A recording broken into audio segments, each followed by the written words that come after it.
Magandang araw po, welcome po sa aking channel, Love9 TV. Patalasasan po, meron po ba kayong mga properties na napapabayaan or non-performing assets?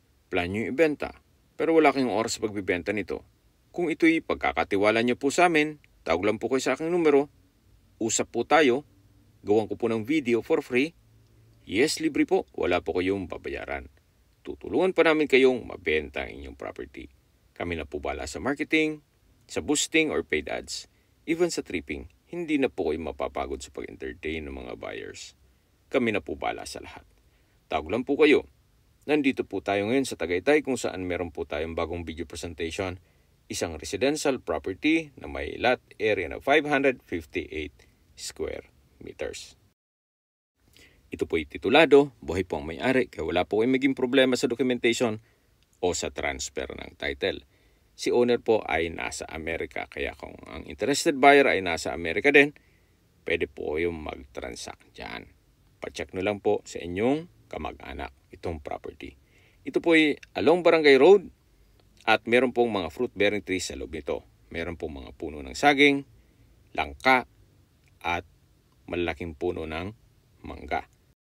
Nakabakod na rin po buong property. Yan po matatanaw nyo dito sa harapan, dito sa gilid, at sa likod po nito. Patag na patag po ang lupa, kaya usable po lahat. Wala pong masasayang. Marami po kayong pwedeng i-project dito. Pwede po itong gawa ng resort o di kaya'y gawa ng staycation business. Kung ayaw nyo magnegosyo, pwede rin po ito sa inyong retirement. Gawa ng napakatahimik po ng lugar, sariwang hangin, at malamig po ang klima. Ito po ay nasa matas na lugar. Ang estimated elevation above sea level ay 2,000 feet.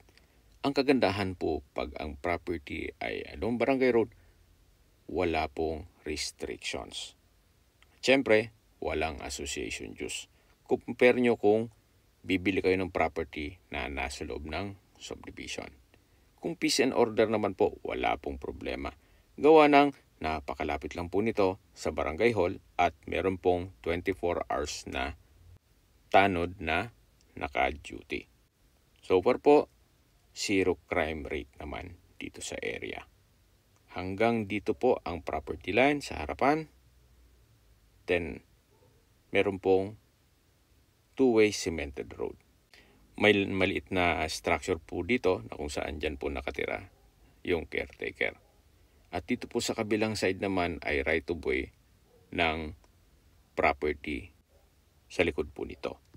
Ang kagandahan po sa maliit na sukat na lupa, ito'y less maintenance. Gaya ng nabanggit ko sa inyo kanina, kung sa loob ng subdivision ay meron pang association dues. Pero ito po, wala ng association dues at wala pang restrictions. At kahit ano pa po ang ipatayo nyo dyan. 2 palapag, 3 palapag, nasa inyo po kung anong pwedeng i-project nyo dito. Ito po yung frontage nitong property, mga 15 meters more or less. At dito po sa kabilang side naman ay subdivision. Habang naglilibot po tayo at pinagmamasdan nyo po itong buong property, pag-usapan natin ang distance, location at travel time. Mula po sa main road o Tagaytay-Nasugbu Highway, ang distance is 2.4 kilometers at ang travel time is 6 minutes. Mula naman po sa Twin Lakes, ang distance is 7.6 kilometers at ang travel time is 14 minutes. Maisingit ko lang po, ang property line po ay mula dito sa kanto hanggang dun sa maliit na structure o caretaker's house. Balik tayo sa distance, location at travel time. Mula sa Mendez Crossing, ang distance is 3.4 kilometers at ang travel time is 9 minutes. Mula naman po sa Calax Silang Interchange, ang distance is 23.5 kilometers at ang travel time is 44 minutes. Ang Calax po ay isang project ng ating gobyerno na kung saan shortcut po ito mula sa Luzon Expressway papunta dito sa Silang at Tagaytay. Hindi na po kayo dadaan sa old road, yung Tagaytay-Santa Rosa Road na kung saan napaka-traffic.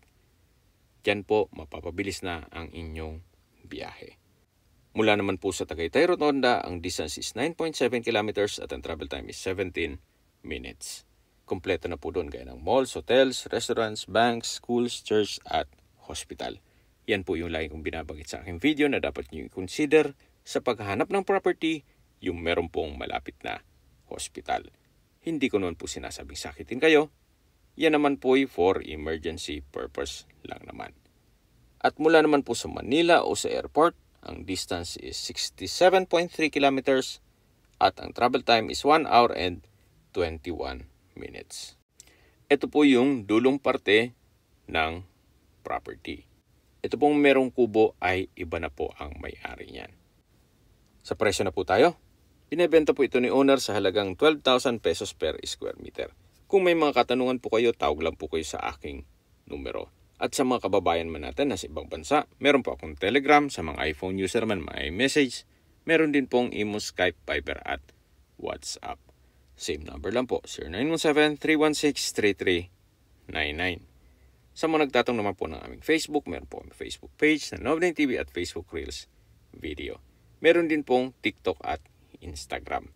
May ibang YouTube channel po kami na The Nov9 TV channel at Nov9 TV Listings. Sana po naibigyan nyo ang video presentation. Paki-like and subscribe na po sa aking channel para ma-update din po kayo sa aking future listings. Kung sakali po hanap nyo yung mas malaking sukat ng lupa, meron din po kami ibang listings na pwede nyong pagpilian. Huwag po kayong mag-atubiling tumawag sa amin, then let us know your budget para malaman namin kung anong property pwede naming ilok sa inyo.